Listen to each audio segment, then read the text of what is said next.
Sila pa rin. Yan ang sagot ni Benji Paras, ama ni Kobe nang tanungin kung totoong hiwalay na, si Kylene Alcantara at ang kanyang anak na si Kobe. Usap-usapan na hiwalay na sila Kobe at Kylene dahil sa napansin ng mga netizens, nagburuhan ito ng mga IG photos na magkasama sila. Maliban lang sa mga promotional reels nila. Naka-follow pa din sila sa bawat isa, kaya umaasa pa rin ang kanilang fans na hindi totoo ang balita. Kung bago ka pa sa channel ko ay huwag kalimutang i-like, subscribe, i-share, at magkomento.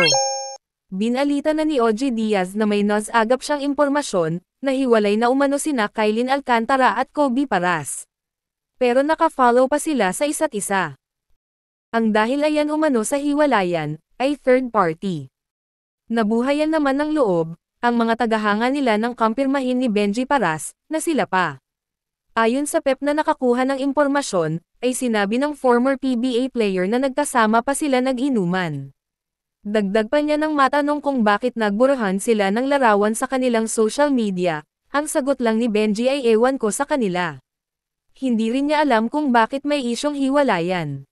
Tila pilit silang pinaghihiwalay.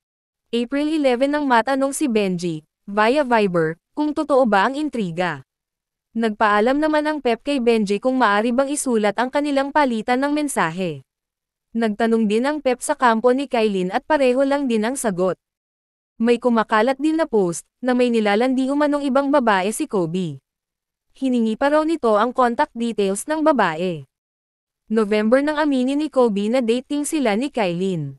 At naging showy din sila sa kanilang affection sa publiko. Bago magbagong taon ay may hula na sa dalawa na hindi magtatagal ang kanilang relasyon at hindi sila ang magkakatuluyan. Hanggang ngayon at wala pang paliwanag sa bawat kampo. Ano ba talaga ang real score?